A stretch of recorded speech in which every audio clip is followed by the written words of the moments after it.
Amém. Essa também estava no repertório meu lá, irmãos. A gente tem mais em comum do que a gente imaginava, hein? Glória a Deus por isso. Quero te convidar, meu irmão e minha irmã, nessa noite, a abrir a sua Bíblia em Hebreus, capítulo 12. A gente vai ler do verso 1 até o 13. A carta de quem a gente não sabe quem é, aos Hebreus, 12, de 1 a 13.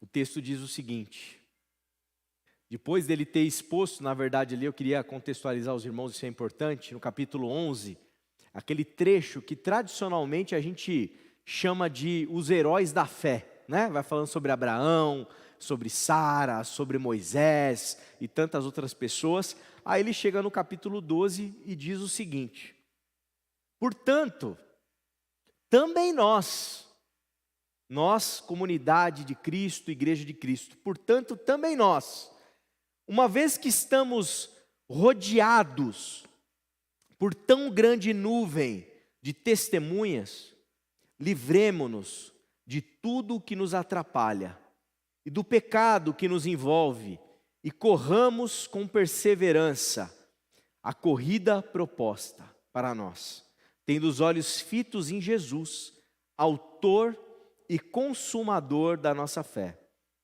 Ele, pela alegria que lhe fora proposta, suportou a cruz, ao desprezar a vergonha, e assentou-se à direita do trono de Deus. Pensem bem naquele que suportou tal oposição dos pecadores contra si mesmo, para que vocês não se cansem nem desanimem. Na luta contra o pecado, vocês ainda não resistiram, a ponto de derramar o próprio sangue. Vocês se esqueceram da palavra de ânimo que ele dirige a vocês como a filhos. Meu filho, não despreze a disciplina do Senhor, nem se magoe com a sua repreensão, pois o Senhor disciplina a quem ama e castiga todos aquele a quem aceita como filho. Perseverem na disciplina, pois Deus os trata como filhos. Ora, que filho não é disciplinado pelo pai? Todavia, se vocês ficarem sem disciplina, da qual todos se tornaram participantes, então vocês são bastardos, não filhos. Além disso, tínhamos pais humanos que nos disciplinavam e nós os respeitávamos. Quanto mais devemos submeter-nos ao Pai espiritual, para assim vivermos. Os nossos pais nos disciplinavam por curto período, segundo lhes parecia melhor. Deus, porém, nos disciplina para o nosso bem, para que participemos da sua santidade. Nenhuma disciplina parece motivo de alegria no momento em que é recebida, mas sim motivo de tristeza.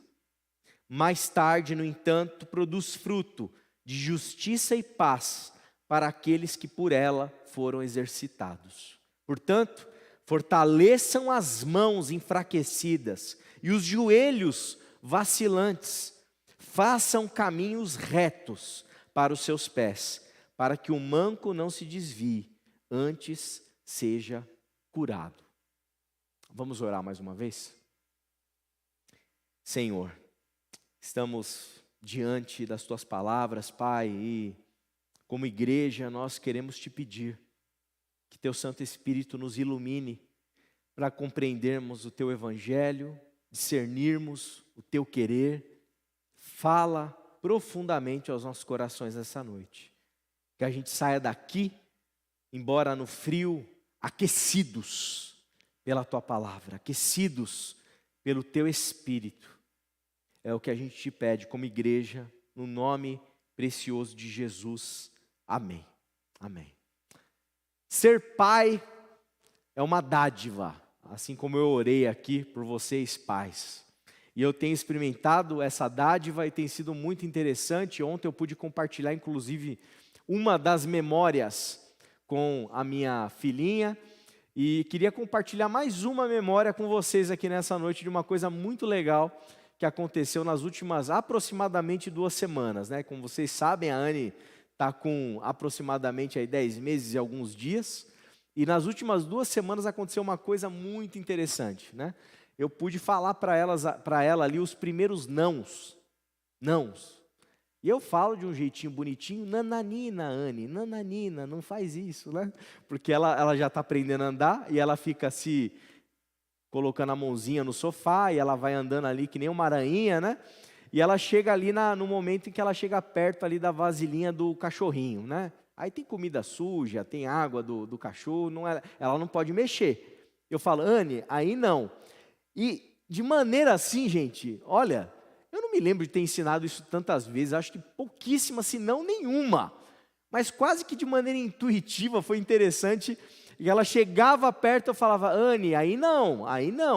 E ela fazia assim, não. E chacoalhava a cabeça assim, e saía para o outro lado. Que coisa mais linda, né? Isso é ser pai. Aí eu fui na casa da irmã Joana, esses dias, né, visitar a Dalva, e ali ela falou assim, isso aí, pastor, isso aí, está ensinando a menininha, ela está aprendendo ali as coisinhas, isso daí é uma bênção, uma coisa muito boa, para ela entender o que pode, o que não pode. Então, viver essa paternidade é uma dádiva. Presenciar um momento como esse, dentre tantos outros, é uma dádiva. Uma coisa bonita, uma coisa especial. E uma das coisas que mais me intriga nesse curto espaço de tempo da paternidade é o desafio de conservar o sorriso da minha filha. Eu imagino que você também, né? Quando você tinha os seus filhos pequenininhos, eles sorriam facilmente. Conforme eles vão crescendo, eles vão tendo os desafios na vida. Eles vão sendo rejeitados, às vezes por amiguinhos, às vezes aquele sonho que eles queriam, às vezes não consegue, não dá certo, e eles vão lidando com as frustrações da vida. Como é difícil nós como pais tentarmos dar ali todo o subsídio para eles aprenderem a lidar com isso. Porque o que a gente mais quer, né, no final das contas, é que eles sejam felizes, é que esse sorriso seja conservado ao longo do tempo. E eu acho que não há nada mais revolucionário no Evangelho de Jesus do que a percepção de que o Deus que Jesus revela, meu irmão, presta atenção nisso, o Deus que Jesus revela para cada um de nós é o Pai. Jesus não revela para a gente um carrasco. Jesus não revela para a gente um ditador. Jesus não revela para a gente um punidor. Jesus não revela para a gente um autoritário. Jesus revela para nós um Pai. E se eu nesses 36 aninhos que eu tenho de vida, nada, perto da história da humanidade, se eu, nesses 10 meses de pai ali lidando com uma filhinha pequenininha, eu sei amar minha filha, eu sei querer o bem dela, meu irmão e minha irmã, que dirá o Pai Celestial revelado em Jesus? Em Jesus. E esse é o Deus revelado em Cristo. Um Pai amoroso, que te ama, que me ama, misericordioso. E é justamente sobre esse Pai que eu quero falar. Aí talvez se você já ouviu algumas mensagens sobre o amor divino, talvez você pense assim, mas esse Deus aí que ama, pastor, esse Deus aí é meio liberal. É meio que pode tudo, porque a graça, porque a misericórdia. Será que é esse o Pai revelado em Jesus? Porque esse não é o Pai que eu quero ser para minha filha. Então aqui está uma primeira lição importante para a gente entender. O Deus revelado em Jesus, Ele não é um Deus que se apresenta como um Pai ultra livre, liberal, pode tudo. Taca o terror, Anne. Come a comida do cachorro, bebe a água do cachorro, faz o que você quiser, vive como você quiser. Não. Nenhum pai que ama, quer que o filho e a filha viva de qualquer jeito. Então, essa ideia de um Deus, eu queria tentar aplicar, né, isso que a gente vive na nossa vida paterna, no dia a dia familiar, e mudar isso em chave teológica. Porque o Deus que se revela em Jesus como Pai, não é esse Deus que quer que você viva assim, sabe, livre, leve e solto. Não é o Deus do Zeca Pagodinho. Deixa a vida me levar, vida leve. Não é esse Deus, não. Não é esse Deus. Porque um tipo de Deus que deixa você viver como você quer, e que não está nem aí para como você vive, é um Deus, na verdade, ausente. É um Deus indiferente ao seu modo de vida. É um Deus que brinca com o seu próprio papel paterno, brinca com a irresponsabilidade. Esse não é o Deus revelado em Jesus. Não é, de maneira definitiva. Igualmente, também não é um Deus superprotetor. Porque eu não sei se você já percebeu ao longo da sua caminhada, da sua experiência, da sua vida. Pais e mães e famílias superprotetoras em relação aos filhos não produzem, não contribuem com vidas humanas saudáveis. Pais que querem colocar uma redoma, sabe? Ai, pelo amor de Deus, não pega nisso, essa quininha não pode isso, não pode aquilo, não pode cair, não pode isso, chorou, pegou, chorou, pegou, chorou, pegou. Não dá. A minha mãe, que é vó, ela é super protetora. Ela eu tenho que tomar meus cuidados. Se eu deixar minha filhinha só com a minha mãe, meu Deus, eu brinco até, a brincadeira que eu faço, mas eu posso contar para vocês? Vou contar. Eu falo assim para minha mãe, mãe, não faz isso com a Anne. Ela está fazendo mãe, ela está um chorinho aí que não é chorinho de que quer o colo. Ela só está chamando atenção. Calma, mãe, deixa. Aí eu brinco com ela assim, está parecendo, sabe? Suzane, brincando lá da Suzane que matou os pais. Olha, a brincadeira que eu faço é meio maldosa, né? Mas eu faço. Mãe, não é assim que cria filho, não. Não é assim, mãe. Não pode ser, sabe? Tem que deixar viver, caminhar, calma aí. Então, esse negócio de ser super protetor, isso estraga também, obviamente, a criação dos nossos filhos. Estraga por completo.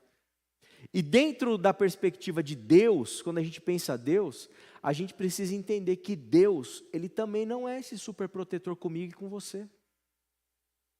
Porque se Deus fosse super protetor, Ele seria um Deus que trabalharia a partir do fatalismo e do determinismo.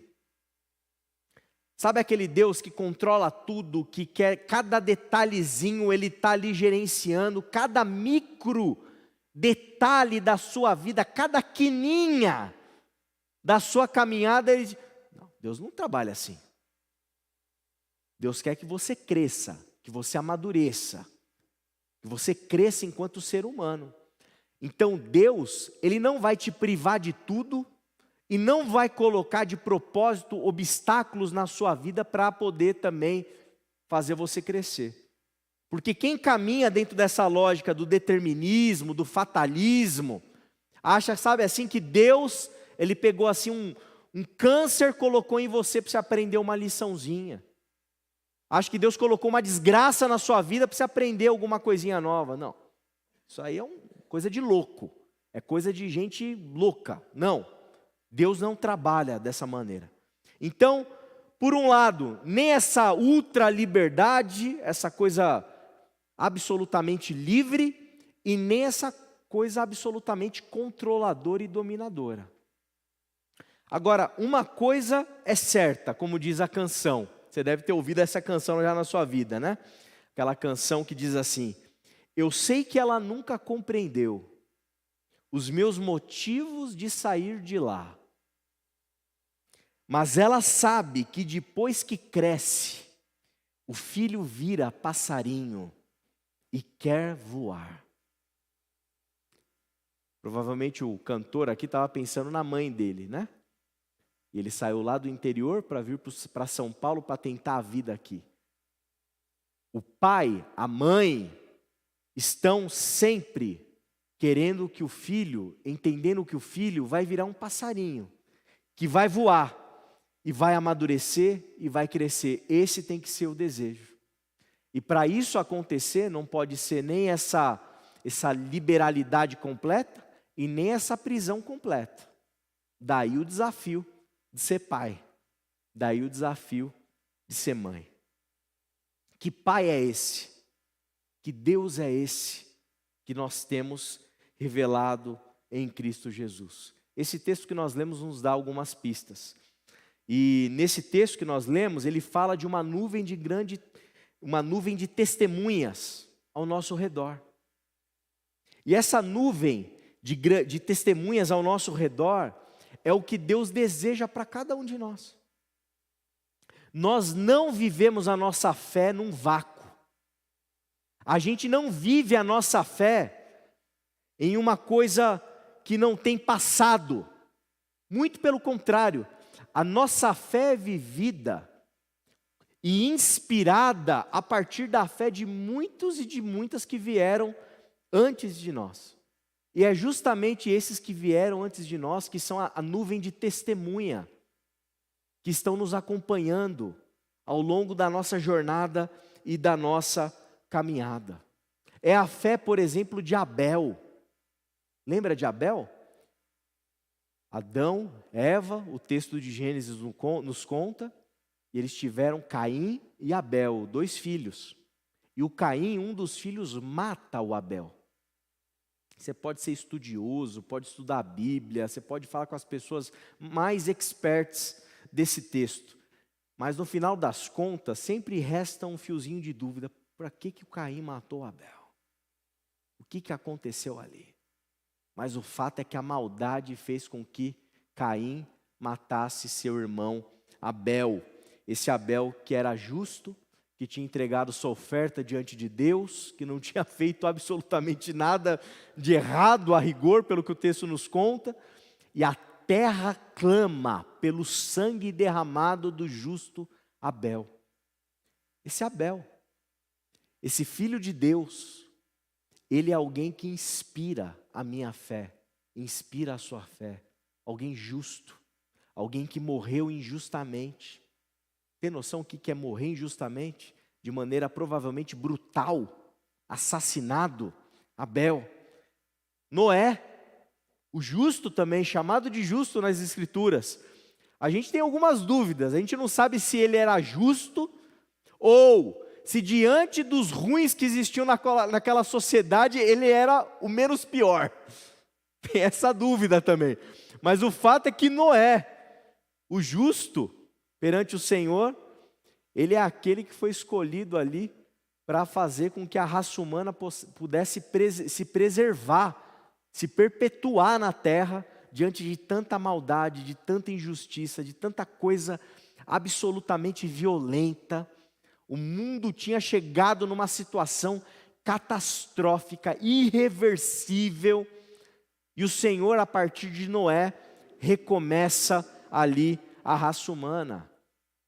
Alguém que não tinha se corrompido, pelo menos não absolutamente aquela índole dos homens que existiam ali. Essa é a fé de Noé, fé de quem confiou em Deus. Imagina Deus virar para você e falar assim, ó, faz uma arca aí. Todo mundo dando risada da tua cara, você parando a sua vida para fazer uma arca. Ele foi lá, fez, cumpriu os propósitos de Deus. Fé de Moisés. Moisés que chegou a assassinar o egípcio, lembra dessa cena? Diante de tanta injustiça que o povo estava passando, os hebreus escravizados no Egito. Moisés foi foi o escolhido para colocar a cabo o projeto de libertação do povo. Caminhou pela fé, olhou a terra de longe, não chegou na terra prometida, mas seguiu ali cumprindo aquilo que Deus pediu para ele, dia após dia, comendo o pão que o povo amassou. Às vezes a gente acha que o pão difícil de comer é o pão que o diabo amassa. Moisés comeu o pão que o povo amassou, suportou o povo, murmurando, durante décadas e décadas naquele deserto. Moisés, fé, não chegou lá, viu de longe, mas caminhou com fé, cumpriu o projeto de libertação dos escravos hebreus do Egito, e Deus conduzindo eles ali para a terra prometida. Raabe, quem não se lembra de Raabe, aquela prostituta, que inclusive está na linha genealógica de Jesus. Raabe que acolheu os espias diante de uma terra hostil. Fé de uma mulher que contra todo o seu povo, ela decidiu confiar no Deus, no único Deus. Raabe. Hebreus 11, 35 a 38 diz assim, de maneira mais genérica: houve mulheres que pela ressurreição tiveram de volta os seus mortos. Uns foram torturados e recusaram-se a ser libertos, para alcançar uma ressurreição superior. Outros enfrentaram zombaria e açoites. Outros ainda foram acorrentados e colocados na prisão, apedrejados, cerrados ao meio, postos à prova, mortos à espada. Andaram errantes, vestidos de pele de ovelhas e de cabras, necessitados, afligidos e maltratados. O mundo não era digno deles. Vagaram pelos desertos e montes, pelas cavernas e grutas da terra. Quantos homens e mulheres vivenciaram a fé que eu e você temos o sagrado privilégio de vivenciar nessa noite? Gente maltratada, gente morta, gente necessitada, gente que não teve um templo gostoso para estar reunido como nós temos, gente que não teve câmera de transmissão, gente que não teve cadeira para sentar, porque no final das contas, meu irmão e minha irmã, ter fé não é sobre vir para um templo, ter fé não é sobre ter uma cadeira para cultuar dos domingos, ter fé é viver uma vida alinhada e condizente com aquele que nos chama, aquele que nos inspira, e se submeter a coisas como esses irmãos e irmãs nossos do passado se submeteram, morte, privação, mas continuaram caminhando pela fé que eles tinham no Deus que chamou eles.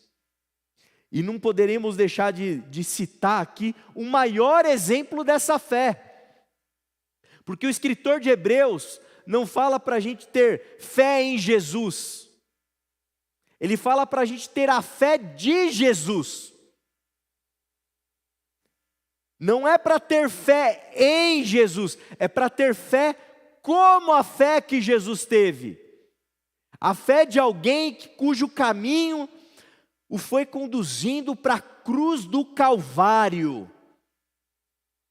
Morrer como um injusto, morrer como um pecador, morrer como um maldito, morrer ao lado de gente condenada justamente, mas ele não tinha feito nada.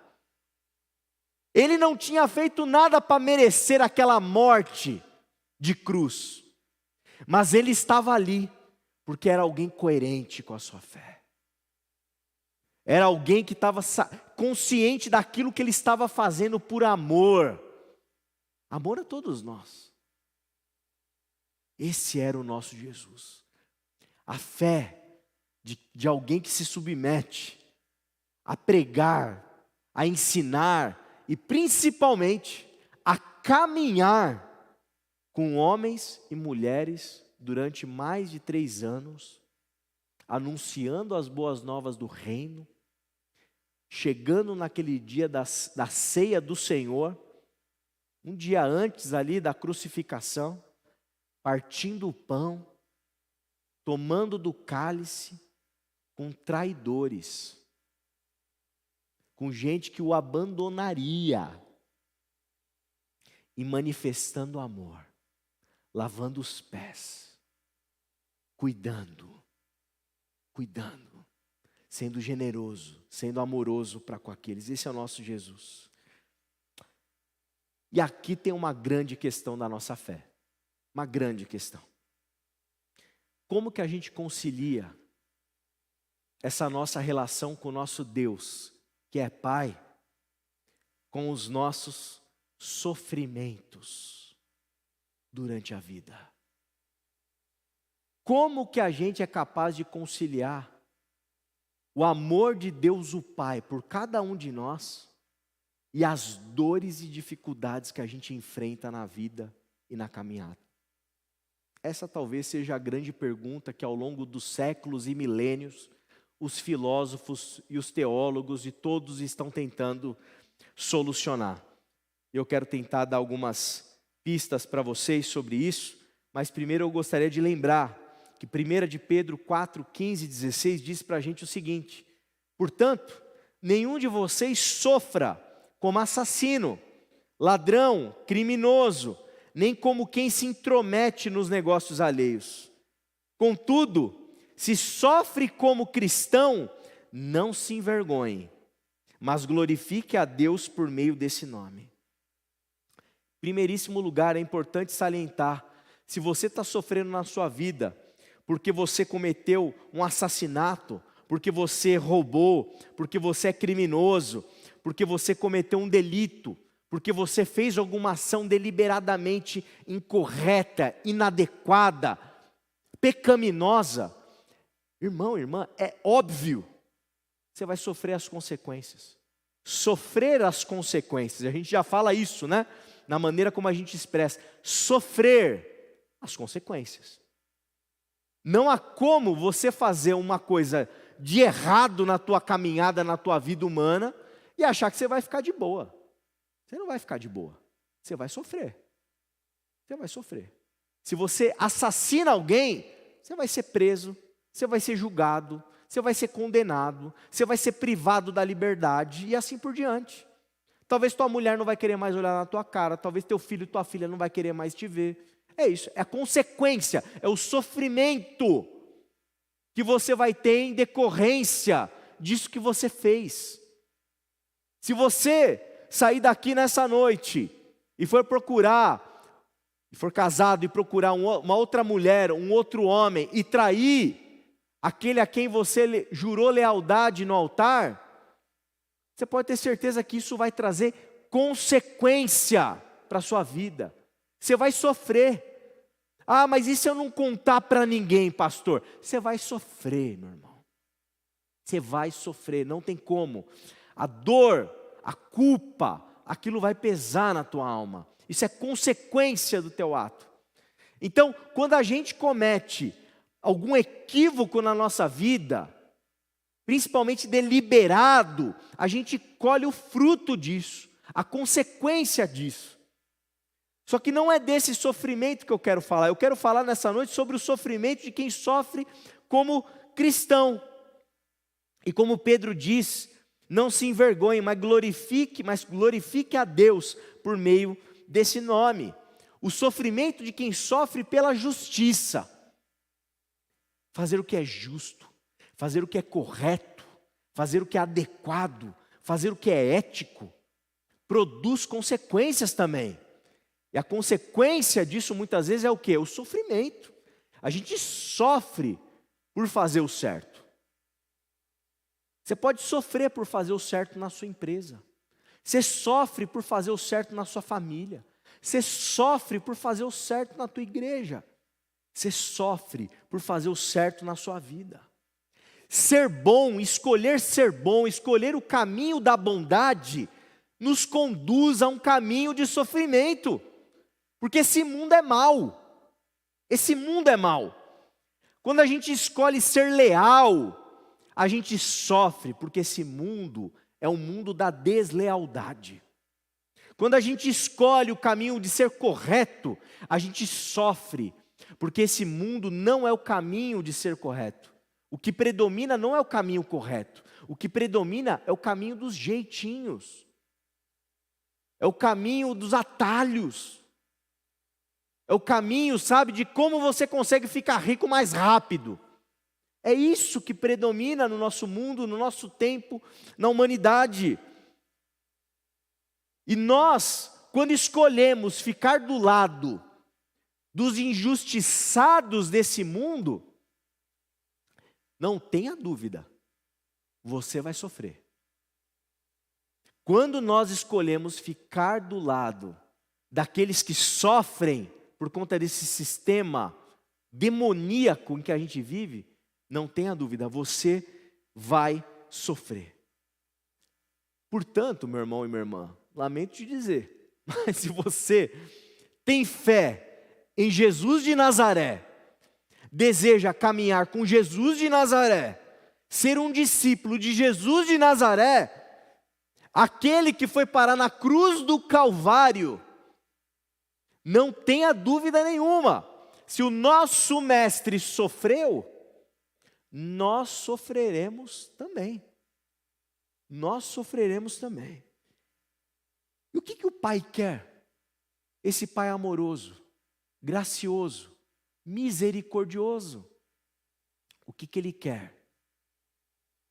Deixando que esse sofrimento todo atormente a nossa vida, aflija a nossa existência, abale muitas vezes a nossa alma, inquiete o nosso ser. O que Deus, o Pai, deseja? Em primeiro lugar, eu tenho que te dizer, meu irmão e minha irmã, Deus, o Pai, Ele quer o seu bem. Deus, o Pai, Ele quer o seu bem, Ele não quer o seu mal. Existem algumas palavras duras nesse texto que na tradução são traduzidas como disciplina. E a disciplina a gente consegue até dar um jeitinho nela, né? Para transformar ela numa coisa ainda mais pedagógica. Agora tem uma outra palavra ainda mais pesada, né? Que na tradução vem como castigo. O que é isso? O que Deus está querendo com a gente quando Ele observa esse mundo, observa essa vida, observa os obstáculos, sabe de tudo aquilo que a gente tem para enfrentar e deixa a gente enfrentar. Não tira a gente dali, mas deixa a gente enfrentar. O que Deus quer com isso? Por que Ele deixa a gente sofrer? Por que Ele deixa a gente chorar? Por que Ele deixa a nossa alma se angustiar diante de tanta desgraça que tem nessa vida e nesse mundo, que nos tocam, que interferem na nossa caminhada? Por quê? E o texto vai dizer o seguinte: porque a gente não é bastardo, nós somos filhos, nós somos filhas. Porque Deus não é um Deus irresponsável, Deus não é um Deus, um Pai que coloca a gente numa redoma, que tira as quininhas da nossa vida. Deus sabe como é a vida, e Ele quer o nosso bem, e Ele sabe que para o nosso bem se concretizar, Ele sabe que para a gente poder crescer, Ele sabe que para a gente poder amadurecer enquanto seres humanos, não dá para eu virar para a Anne e falar: Anne, vem aqui que eu vou te privar de tudo de ruim que tem no mundo. Vem, Anne, aqui que eu vou fazer uma gaiola para você viver e você vai ficar na minha gaiolinha para sempre. Porque quando a Anne tiver 40, 50 anos engaiolada na minha gaiolinha, sabe o que ela vai ser, meu irmão e minha irmã? Ela vai ser uma bebezinha. Ela vai ser uma pessoa infantil. Ela vai ser uma criancinha de 40, 50 anos. Que não vai saber viver a vida. Que não vai saber escolher os caminhos dela. Que não vai saber, vivenciar a existência. Ela vai estar falando assim: papai, 40, 50 anos. É lógico que nós como pais, somos tentados a isso, a colocar a gaiola, a redoma, a filhinha do papai para sempre, para sempre. Não dá para ser a filhinha do papai para sempre. Porque se eu quero ser pai de verdade, eu tenho que entender que o passarinho cria asa e tem que voar. Como que eu faço para essa asa ser fortalecida? Como que eu faço para esses olhos saberem a direção? Como que eu faço para fortalecer esse pássaro, para ele poder tomar voo e viver a vida dele? Isso é um pai. Isso é um pai. O pai ausente que trata filho como bastardo é irresponsável. Está ausente. Deixa de qualquer jeito. Ou o pai superprotetor é aquele que aprisiona, que engaiola. Nenhum desses caminhos é bom. E o texto vai enfatizar, a gente não é bastardo, a gente é filho amado de Deus. E como filhos amados de Deus, nós somos convidados a participar da santidade de Deus.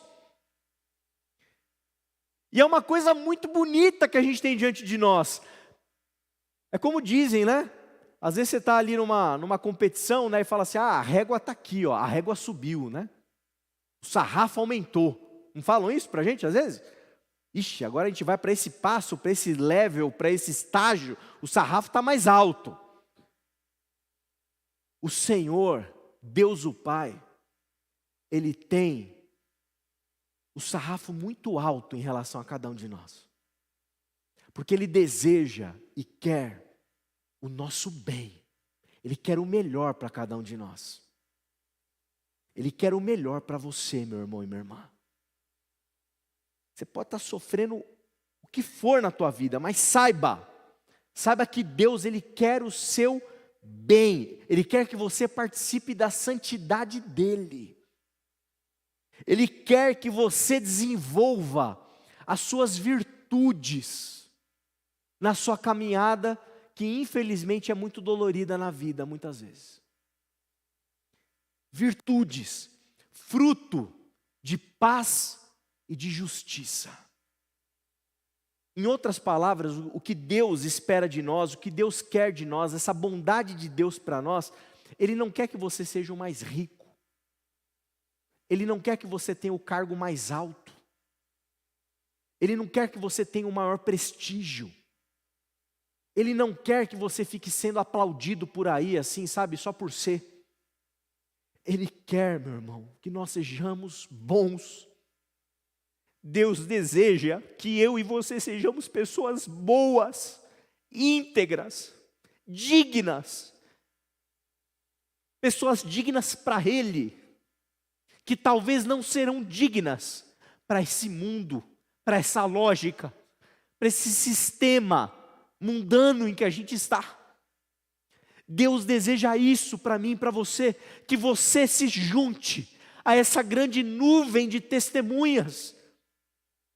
Ele quer que você seja um Abel, Ele quer que você seja uma Raabe, Ele quer que você seja um Moisés, Ele quer que você seja um desses homens e mulheres de Deus, que não viveram no mar de rosas, que sofreram, mas sofreram por quê? Sofreram por causa da justiça, sofreram por fazer o bem, sofreram por escolher o caminho dos tolos à luz desse mundo, o caminho das pessoas menos inteligentes, menos espertas desse mundo, mas o caminho dos justos perante o Senhor, o caminho dos pacificadores perante Ele, o caminho de quem produz guerra, de quem faz violência, de quem faz maldade. Isso é um caminho óbvio. O caminho de quem quer vingança é um caminho óbvio. O caminho de quem revida o tapa na cara é um caminho óbvio. Isso é o normal, isso é o natural, é isso que o nosso instinto nos conduz e nos leva. Mas o Senhor, Ele tem o sarrafo mais alto para mim e para você. Ele deseja que eu e você sejamos pessoas justas, pessoas do bem, pessoas que não se vingam, que não matam, que não assassinam, pessoas que não destroem as outras pelas palavras, pessoas que vivem a vida pagando o preço de serem íntegras, pobres, que se danem se são pobres. Se não tem um lugar bonito para viajar nas férias, tanto faz isso, irmãos. Tanto faz o dinheiro, tanto faz o luxo, tanto faz o status, tanto faz a viagem de final de ano, tanto faz. Porque o que o Senhor deseja para cada um de nós é que nós sejamos pessoas justas e da paz. Ele deseja que esses frutos sejam produzidos no nosso caráter, no nosso interior, nas nossas virtudes. É isso que Deus deseja para cada um de nós. E se porventura uma quina, outra quina e outra quina vai fazer você raspar a cabeça e se machucar nesse caminho, mas vai contribuir para que você seja um ser humano melhor, é isso que Deus quer. É isso que Deus pretende para mim e para você. Deus quer o nosso bem. E mais, Ele deseja que a gente persevere. Persevere. Na hora que a Anne está andando em casa lá, e dá um capote, bate numa quina e cai, dá vontade de botar ela na gaiola. Dá vontade de preservar ela. Dá vontade de agarrar ela. Filha, você não vai mais sofrer. Mas eu sei que se eu fizer isso, ela não vai aprender a andar. Eu sei que ela não vai aprender a andar. Quão importante é andar. Filha, está aqui o papá, ó. Está chegando aqui o aviãozinho com grão de bico. Filha, vai, come o grão de bico. Se eu só der o que ela gosta, ela não vai aprender a ter um paladar adequado. A gente tem que ensinar os nossos filhos a perseverarem. E da mesma forma, Deus faz isso conosco. O Pai quer que a gente persevere. Existe uma corrida. Não sei se vocês perceberam no texto. Mas esse Pai que cuida de nós, Ele observa a gente como se a gente fosse atleta. Como se a gente estivesse assim correndo, sabe? Uma prova olímpica. Uma maratona, 42 quilômetros. E a nuvem de testemunhas que está ao nosso redor são esses homens e mulheres do passado que lutaram, que caminharam, que fizeram a maratona também. E a gente está fazendo a maratona. E como o Renato, um irmão querido nosso aqui da comunidade, me disse ontem, a gente tem uma prova aí agendada para fazer. Ele falou assim, pastor, é o seguinte, prova grande, você treina ali, ó, se é, sei lá, 15 quilômetros, você treina 12. Os outros 3 é coração, meu irmão. Você vai na raça. Tem que perseverar, você tem que ir, você tem que insistir, você tem que conseguir, você tem que tentar. Deus deseja e quer que a gente persevere, que a gente não se canse, que a gente não desanime. É lógico que a gente é tentado a desanimar. É difícil escolher o caminho do bem. É difícil escolher o caminho reto. É difícil escolher o caminho da justiça. É difícil escolher o caminho da paz. É difícil perdoar. É difícil amar os nossos inimigos. É muito difícil tudo isso. Mas a gente tem que perseverar nessa corrida que nos foi proposta. E o que está te atrapalhando nessa corrida? Tira de lado. Tira de lado. O texto vai dizer para a gente que o pecado que torna essa corrida mais pesada, tira de lado. Meu irmão, se você não consegue perdoar, e você está correndo com esse negócio dentro de você, que você não consegue liberar perdão para quem te magoou, para quem te feriu, para quem feriu quem você ama. Irmão, isso vai atrapalhar a tua corrida. Deus quer que você persevere, perdoe rápido.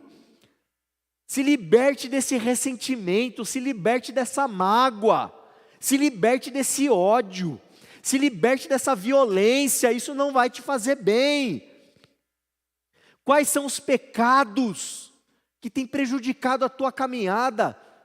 Quais são os pecados que têm prejudicado você de perseverar? O que tem te, paralisado, o que tem sido um peso sobre você e feito você parar de correr a corrida que lhe foi proposta? Tira esse peso, se liberta disso, deixa isso passar, perdoe quem você tem que perdoar, peça perdão para quem você tem que pedir, viva a vida mais leve, para você poder correr, porque na corrida, sem pecado nenhum, você já vai ter que enfrentar sofrimento. Se você tiver os pecados todos pendurados em você, isso vai ficar mais difícil. Portanto, olhe para Jesus, olhe para Ele, olhe para Ele. E por fim eu digo para vocês que o Pai deseja justamente que a gente seja como Jesus. Seja como Jesus, meu irmão e minha irmã. Porque Jesus correu uma corrida. Ele cumpriu o propósito de Deus nessa terra. Ele caminhou com fé no Deus dele. Ele foi à cruz. Ele foi à cruz. Ele sofreu as últimas consequências de tudo aquilo que ele ensinava, de tudo aquilo que ele pregava, de tudo aquilo que ele era. De muito amar, ele morreu. De muito perdoar, ele morreu. De muito confrontar a hipocrisia desse mundo, ele morreu. De confrontar os poderosos, os que se acham deuses, ele morreu. E ele foi até o fim. Irmão e irmã, nessa noite eu te convido, a crescer. A crescer. Criar uma casca grossa. Atleta que corre, tem que treinar, tem que treinar, tem que treinar, e tem que ficar mais forte, tem que ficar mais resistente. Você vai enfrentar cada dia desafios maiores na sua jornada e na sua caminhada. Você vai superar os desafios com o chefe, vai vir um outro chefe pior. Você vai enfrentar desafios familiares, vão vir outros desafios familiares. Você vai enfrentar desafios pessoais, vão vir outros desafios pessoais. A gente tem que crescer, amadurecer, se encher do Espírito desse Cristo, se inspirar em Jesus para ser como Ele. Para ser como Ele.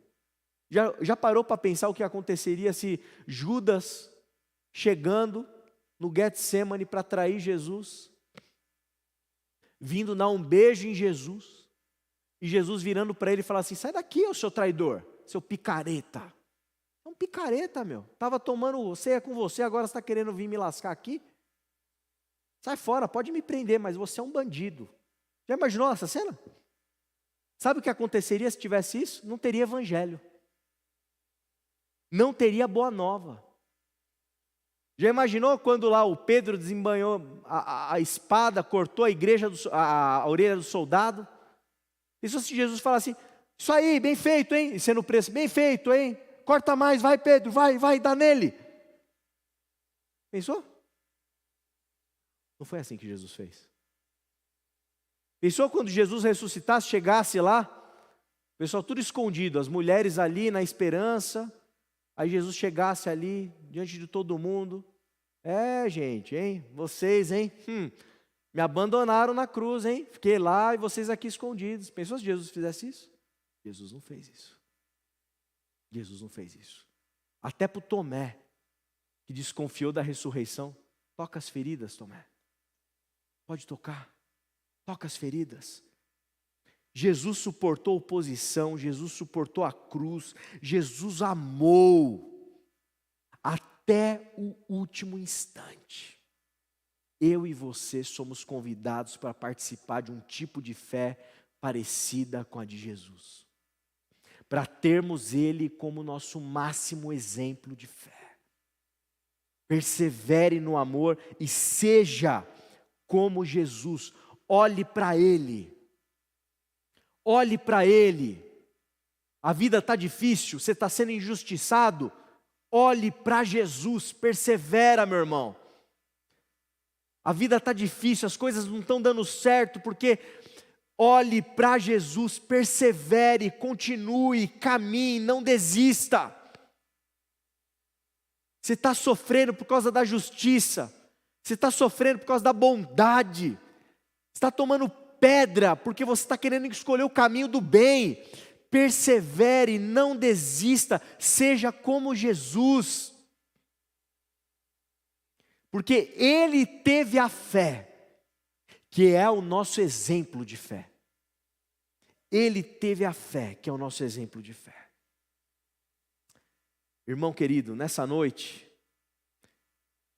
esse dia dos pais, eu oro a Deus para que o Espírito te mostre que você tem um Deus no céu, que é o teu Pai, que te ama, que quer o teu bem, que embora saiba das quinas que existem na sua caminhada, Ele quer o teu bem, Ele quer que você cresça, Ele quer que você amadureça, Ele quer que você se torne um ser humano parecido com Jesus, capaz de enfrentar as justiças dessa terra e se unir à grande nuvem de testemunhas daqueles que não se dobraram diante da maldade, daqueles que não sucumbiram diante da lógica da vingança, daqueles que não sucumbiram à vontade de bater, de violentar, de assassinar. Irmão, irmã, Jesus deseja que você se una a essa grande nuvem de testemunhas, porque Ele é um Pai amoroso que te ama e quer o melhor para você. Talvez você está enfrentando diversas lutas, diversas dores, diversos sofrimentos na sua vida. Essa é a noite para você curvar sua cabeça, fechar os teus olhos, se colocar na presença de Deus e ouvir a voz do Pai te dizendo: filho, filha, eu estou aqui com você. Eu estou aqui com você. Eu não vou te privar das dores. Eu não vou te colocar numa redoma. Mas eu também não vou deixar você viver como você quer.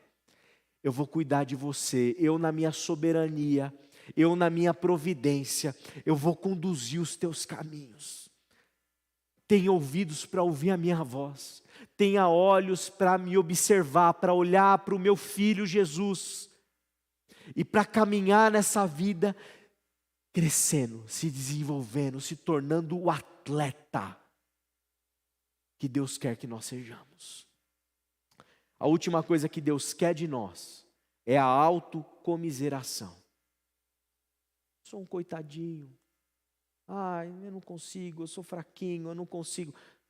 Gente, às vezes a gente está num momento de fraqueza que a gente precisa ir para o spa espiritual. Eu sei disso. Mas o spa espiritual tem um período, tem um começo e tem um fim. Tem hora que a gente sai desse spa e a gente volta para a pista para correr.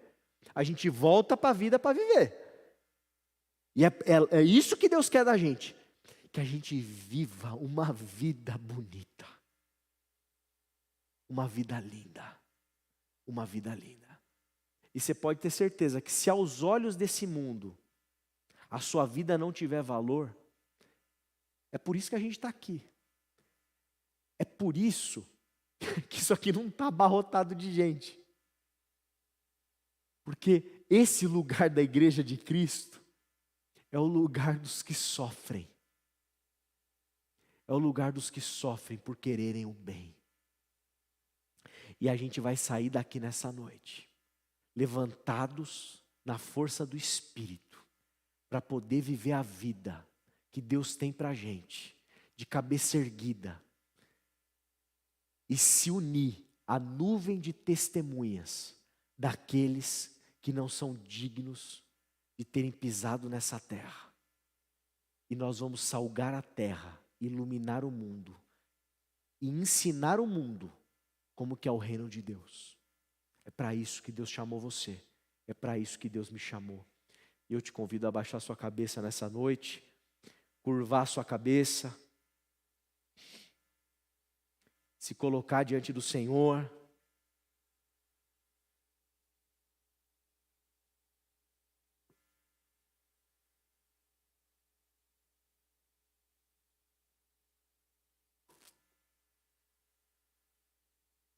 eu quero te incentivar. Coloca diante de Deus suas dores. Coloca diante de Deus teus sofrimentos. Coloca diante de Deus aquilo que você está passando, meu irmão. Coloca diante de Deus as suas injustiças, minha irmã. Coloca diante de Deus. Saiba que Deus quer o teu bem. Ele quer que você persevere. Ele quer que você seja como Jesus. E Ele vai te ajudar nessa caminhada. Ele vai te ajudar nessa caminhada. Porque Ele te ama. Ele te ama. Infelizmente a vida é dura. Infelizmente a vida é curta. Infelizmente a vida é incerta. Mas a boa mão do Pai é sobre cada um de nós, nos conduzindo por veredas de justiça, por vales que muitas vezes têm sombra e têm morte, mas que estão nos conduzindo para um campo verdejante. E o Senhor, o Pai, está com seu cajado, direcionando o nosso caminho, derramando óleo sobre as nossas feridas, sarando as nossas almas. Os sofrimentos são sofrimentos que a gente não consegue entender e eles são difíceis na hora que a gente sofre. Mas persevera, irmão e irmã, porque eles estão produzindo fruto. Um fruto de justiça e um fruto de paz.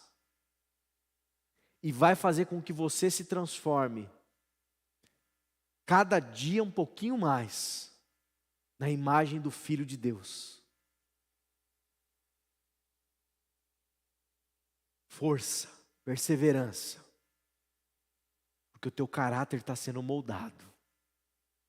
Tua ética está sendo lapidada. Você está aprendendo a correr. Está aprendendo a deixar os pesos do pecado que estão te atrapalhando na corrida de lado. E você vai correr cada dia mais leve, melhor. E um dia nós iremos nos unir a essa nuvem de testemunhas daqueles que caminharam pela fé nesse mundo tenebroso. Pai, quero orar por cada um de nós, pedindo e clamando pela Tua misericórdia. E declarando nessa noite que Tu és o nosso Pai. Tu és o nosso Pai. Tu és o nosso Pai. Ó Pai, o Senhor tem olhos, o Senhor tem as Tuas mãos que tocam e observam as nossas feridas e as nossas dores. E eu peço, Senhor, por cada um de nós e pela Tua igreja,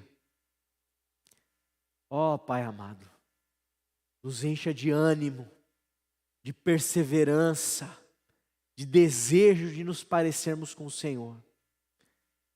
E que a gente possa caminhar pelos vales desse mundo, guiados pelo Senhor, que é o nosso Pai amoroso, o nosso bom pastor. Livra-nos, Pai, de todas as armadilhas.